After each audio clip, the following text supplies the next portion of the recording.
Good evening, Belize, and welcome to XTV's news broadcast for Friday, January 17, 2025. Making the headlines tonight, Roaring Creek student injured in confrontation with man experiencing mental health issues. Education Minister doesn't think HERE law is needed, and Belmopan market vendor dies in traffic accident. We take our first break and return with the news in detail.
all of us and reflect our society at its best. Equal Opportunities Bill. Belize, we're ready. Welcome back. With your news, I am Drea Espinosa. A 17-year-old student from Roaring Creek Village sustained a large cut wound to his back in a confrontation with a man who is reported to be living with a mental health condition in the capital city, Belmopan. The incident happened on Monday, January 13 at around 3:30 p.m. Cell phone footage being circulated shows the man with a box cutter and a couple students squaring off with him. One of the minors bears a long stick. The video shows the moment when the minor with the stick charges at the man, who then runs towards him, causing the student to lose his balance. The man then chops him as he regains his footing and runs away. That is when he realizes he was being injured and exclaims that the man chopped him. The minor is receiving treatment for the large cut wound to his back.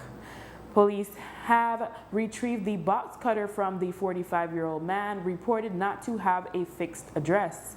According to the police report of the incident, the confrontation occurred when the student asked the man about his smell. Since the publication of the video, Belmopan residents have commented that the individual is only one of several who hang out near the civic center and who often approach passers-by in an aggressive manner. Honorable Francis Fonseca, the Minister of Education, in his latest pronouncement on the advocacy by the UBAD Educational Foundation, UEF, for there to be a comprehensive hair policy or law against discrimination in schools over a student's hair, has said he does not see the need for it. He insists that the Ministry of Education's response whenever a case arises is sufficient. Ministry of Education over the years has on several occasions sent out memorandums, official memorandums from the Chief Education Officer on this issue. So I don't see what the challenge is. Our policy is very clear that hairstyle should not be any determining factor in terms of access to education. Schools do have rules and policies, and we encourage parents, when you enroll your child in a school, become familiar with those rules and policies. So that's important. So, but we have been very clear on this hairstyle issue. I personally don't see the need for a law, but again, we remain vigilant on this issue, and as I said, we've sent out many memos over the years on this specific issue. A market vendor identified as 48-year-old Maria Cal died in a road traffic accident on George Price Highway near mile 47 after 7 Thursday night. It involved a gray pickup truck and a dark Chevy Camaro. She was with her employer, Manuel Juarez, heading home to Cotton Tree when they got into the collision with the Camaro that was reportedly traveling at high speed. While Kyle died at the scene, her boss sustained injuries and was transported to the Western Regional Hospital for medical treatment. There are reports that the driver of the Chevy Camaro fled the scene, running away into nearby bushes, and police were searching for him. Kyle was the mother of 7 children. One of her sons, Samuel Kyle, spoke with our colleagues at Plus TV. Something happened in the way that she got in an accident, and then right now I feel sad, and whosoever have the fault, we just want justice, and my mother didn't deserve to make she finish like that, right? Yeah, my mother is a hard-working person. She tried her best and worked any years, and she's a loving mom, hard-working one, and she left 7 of us sad, and right now we don't know what will happen. We don't know what exactly to do, but only God will take care of her, and then she will rest in peace. Yes, so I'm really sad, and everybody is really sad right now. and you just want justice and making the law take care of whosoever have the fault, because I don't wish nobody to make and last time I mean like that, right? I received a message that my mother had an accident, and I thought she was just injured and thing, but when we reached at the scene, the guy that crashed with the pickup that was my mom in, the guy ran away, and he was in the car, and we don't know who exactly is, but I hope the law do the best in the investigation. Cal was originally from Livingston, Guatemala. In 2024, in a few instances, we became aware of classes were canceled in some primary schools due to intense heat. There were several heat waves experienced across the country through to June that year, and the prediction is that things are only going to keep getting worse. However, the Minister of Education says there is little that can be done to alleviate the situation, but said new classrooms are being designed with more ventilation in mind. Listen, you know, we're here on George Price Day. Mr. Price was a man who never used fan, never used AC. I think all of we get spoiled now, no? With all of a sudden we can't take the heat. We live in the tropics. This is a reality of life here, the heat. Obviously, yes, we try to do as much as we can. We work along with the schools and managing authorities to provide the proper environment. Any new school building that we build, we make sure that there are adequate fans and adequate ventilation in those buildings. So that's a key component of it, because we are aware of the heat. So we will continue to do that. And as I said, the ministry, whenever schools appeal to us, we try to support them in whatever way we can. After the break, when will elections be held? Stay with us.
or telephone 223-2876. On January 9th, Stan Creek West Area Representative Rodwell Ferguson posted on his Facebook page that January 10th could be the last day for voters to register to vote in the upcoming general elections, which are rumored will occur some Wednesday in March. The incumbent People's United Party has been holding operational meetings, and some standard bearers have even started to campaign. We asked the People's United Party Chairman Henry Usher if Ferguson's post was any hint at the election date, which only the Prime Minister can announce. Well, I always tell persons to be ready in the event. So it's always the 10th of the previous month. So every 10th you will see that same message coming on the Facebook page until elections are called, because the 10th is the cutoff date. And remember, you have to be on the electoral roll by nomination day, not by election day. And nomination day is 21 days to 15 days before the election. So you have to really go back and look at the timeline in terms of when voters can register. Usher told us that their marching orders from party leader John Bresenio in 2024 were to be ready for any time in 2025. We have done all 31 assessments in our constituencies. We have done some training. We continue to do some training for campaigners, for database operators, for the team that will be working on election day. And we are ready to go. So when the Prime Minister rings the bell, we will be there ready. Now the manifesto. I've been hearing the Prime Minister say that what's in there wasn't just for one period. Will the PUP have another manifesto? Yes, we will have, well, I think the Prime Minister has said publicly Plan Belize 2.0. Yes. But what the Prime Minister mentioned on numerous occasions is that Plan Belize is a long-term vision for the country. It's a long-term vision as to how we were going to turn the economy around, how we're going to develop existing and new industries in the country, how we're going to promote citizen security, how we're going to promote good governance, how we're going to look at the 5 pillars that make up Plan Belize, meaning healthcare, job security, land, housing, and of course affordable education. Those are really the 5 pillars of Plan Belize. And as we go into this new election, it's about developing and expanding on what we did for the last 4 years. But certainly Plan Belize is more than a manifesto. It's really a vision, a strategy for the country going forward. Prime Minister John Bresenio has said that if elected to a second term, they will conduct the long overdue redistricting exercise for which the Belize Peace Movement took them to court. Still before the court is whether Schedule 1 of the Representation of the People's Act will be declared unconstitutional. However, the high-powered attorneys for the government entities have made an application for the case to be struck out. On Wednesday, we asked Honorable Henry Usher, the Minister of Political Reform, if the people can hold his party to their word that redistricting will be done if they win another term. Usher first noted that at the time the Election and Boundaries Commission made its report in 2023 with recommendations to the National Assembly for redistricting. It did not have the latest census figures, and the Constitution mandates that the population and not the number of voters needs to be taken into account. He also expanded on the affirmation that the Constitution needs to be amended as regards to redistricting. The second reason I think the information was incomplete to do the redistricting or to prepare the report is that the sections of the Constitution that deal with redistricting are really, some of them are not, they don't reconcile with each other. You look at one section, it says there shall be 31 constituencies. Another section says there may be between 28 and 31 constituencies. How do you reconcile those two? Secondly, there was a lot of talk about removing a seat. Oh, we're going to remove this one, we're going to remove that one. Is that found in the Constitution? No. There is only a provision to add a seat in the Constitution. There's no provision to remove a seat. So I don't even know if the Commission has the authority to remove a seat. we are undergoing a constitutional reform process. Those particular sections need to be looked at. They need to be clarified before the commission is authorized to do this redistricting. So those were the two reasons I think that the report that was submitted in July of 2023 did not have all of its information, and so really the commission, and I have to thank them for the work that they and the task force did, but they were operating with incomplete information and they couldn't really prepare a proper report because of it. As we have reported, Dr. Omar Figueroa, the United Democratic Party standard bearer in Cayo North, successfully challenged the voter registration of 23 voters by the camp of his opponent, incumbent Michelle Shabat.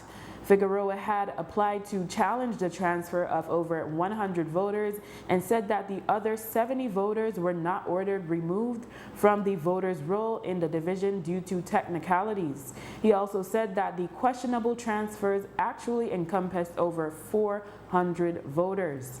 On Wednesday, PUP Chairman Henry Usher denied that Figueroa got the furthest as it relates to successful challenges to voter transfers. We note that the matter still continues in court as the voters are challenging their removal from the Cayo North Division. This is not the first time that persons have been struck off of a list. We had successful challenges to voters on a number of occasions throughout the history of Belize, and really this one has only gotten more media attention because of the public pronouncements and because of the accusations being levied. But I really believe that it is an exercise that's found in the legislation. You can challenge a person's residence, but really the Election and Boundaries Office is the one that goes out and does the determination as to a transfer or to the registration of a voter. And they carry out their duty very, very efficiently. And I think that what he was suggesting is something that the court listened to the evidence and made a pronouncement on. Those persons that were challenged, it wasn't all that were struck off, but those persons that were struck off, they are the ones that are actually appealing it to the High Court. While they appeal it, if the elections are called before the appeal is heard, they remain on that list. On the old one? No, on the new list where they were transferred to. So they remain on the Cayo North list until the appeal is heard. If there's an election, they would vote in Cayo North. Now the appeal then determines their eligibility to be transferred or for their voter roll to be transferred to Cayo North. Really, what you don't want to do is disenfranchise any voters. So you have to have some kind of stability and some kind of understanding as to how the court will decide. What I found disappointing from the magistrate was that in terms of a previous challenge, she refused to make a decision. Now, the legislation says very clearly that you have to make a decision by the 5th of the following month. So remember, challenges happening the end of this month, and then the 5th of the following month, the magistrate, as the magistrate that's overseeing any challenges, would have to make a decision by the 5th. The 5th came, the 6th, the 7th, 8th, all the way down to 11th, and the magistrate did not make a decision. And I think that is really disenfranchising voters, causing uncertainty in the system, and really, like what the Chief Elections Officer has said publicly, they need to prepare their rolls in the event that an election is called. They need to know that these rolls are ready. They need to know where voters will be and what type of resources to deploy. So there's a lot of issues there that the High Court will be looking at, but while that appeal is going on, they remain on the list that they transfer to. In health news, the Port Loyola Polyclinic was shut down by the Ministry of Health due to an issue with mold. Minister of Health Kevin Bernard emphasized that no one will be disenfranchised from access to service while they work out a solution. We had thought very hard about the Port Loyola Polyclinic in closing it down because we needed to ensure that the safety of the patients, the safety of the doctors. There are some mold issues in that facility. I mean, we live in an environment where there's a humidity and heat at the same time, so we have to look at all of these things. But so for right now, I understand that we're temporarily going to move those patients out to other facilities, and while we look at a new facility that will be able to provide the service there. So it is an urgent matter. Like I said, it's not something that we wanted to do, but to protect the health and safety of our citizens, we had to make that tough decision. I don't know how long it may be out of service, so to speak? Of course, while the facility will be out of service, the residents will still have access to other facilities within that area that can get the same service that they were getting at Port Loya. So we're not blocking access, but we are making sure they have access somewhere else while we look at whether a new facility or upgrading that one and renovating it completely or relocating completely on a new facility. The minister added that just as the patients will be reassigned elsewhere, so will the staff. After the break, Panton criticizes Barrow's abandonment of mediation option. Stay tuned. Marlon Castillo, Quality Meat.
We begin our final segment with some political news. The Tracy Panton faction of the United Democratic Party today issued a statement about the other side's abandonment of the mediation process. The press release reads, quote, "By walking away from efforts to amicably resolve the leadership dispute, Shine has demonstrated his refusal to allow a fair and transparent process," end quote. Panton states that she remains committed to resolving the matter in good faith and has therefore submitted the names of 2 proposed mediators to the court. She affirms she is willing to engage in a mediation settlement even if it involves holding another convention to determine the party's leadership. She also writes, quote, "Despite clear indications that the majority of duly appointed UDP delegates support Honorable Tracy Panton for leader, Shine is determined to cling to power," end quote. Before notifying the court that they no longer wish to pursue mediation, Moses Shine Barrow had stated that Panton was not genuine about wanting mediation. In environmental news, the Department of the Environment is in discussions with the proprietor of a barge named Pitbull, which became grounded at the entrance to the channel leading to Northern Key. The grounding happened on Friday, January 10. After coordinating a joint response of all the relevant authorities, it was determined that an area of live coral spanning 3.69 square meters was damaged. Authorities were to also assess the best approach to remove the vessel to prevent additional damage. Returning to the west, Belmopan residents have been complaining about the deterioration of their city's streets. This week, Mayor Pablo Kowich told the media that the Belmopan City Council has not been able to fix streets due to the rains of late.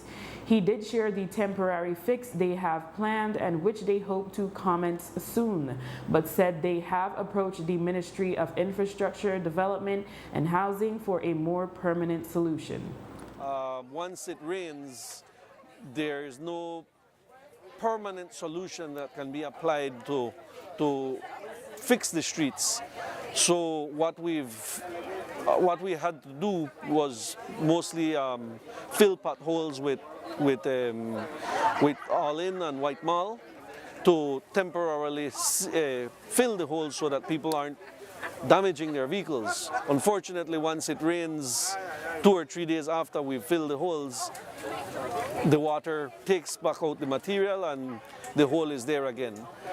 We've recently reached out to MIDH for some assistance to see how they could collaborate with us to do some more short-term, larger repairs. So within this week, this coming week, next week, we should be tearing up portions for different areas in Belmopan.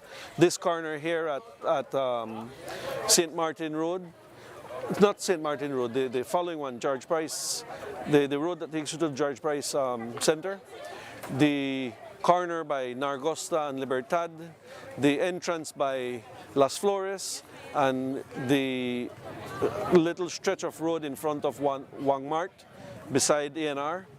Those areas will be torn up and refilled and compacted with All-In, so that the holes, if they develop again, it's easier to fill and repair as a temporary solution. And residents of certain parts of Belmopan have complained about the issue of stray cats, which have started to get into their garbage, leaving behind a mess. Mayor of Belmopan, Pablo Kowich, said he hadn't yet heard of the complaints about stray cats, but does acknowledge the city's problem with stray dogs. He also revealed that the Belmopan City Council will collaborate with the Belmopan Humane Society to help promote the society's spay and neuter program to help lower the stray animal population. No, I have not been contacted by anyone regarding stray cats. I do know personally, based on where I live, that stray dogs is an issue, but I hadn't heard of cats being an issue as well. So, can you tell us about any ways the council can deal with this problem? Yes, we have an initiative where we want to collaborate or team up with the Humane Society.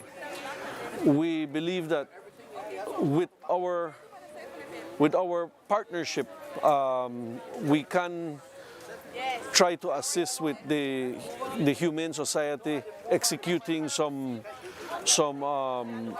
programs that they have within their organization to handle neutering of animals so that they do not continue replicating and creating more strays. That's an initiative that we want to embark on. We have not managed to get it off the ground as yet, but we intend to try and launch that by early this year.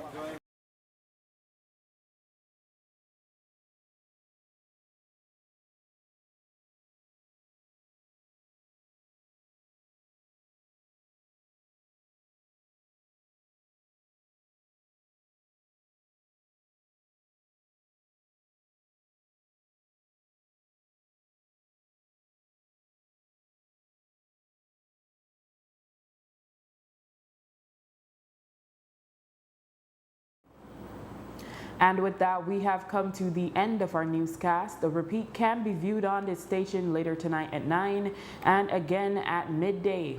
Join us again Monday for another news broadcast. I am Drea Espinosa. Have a safe and enjoyable weekend.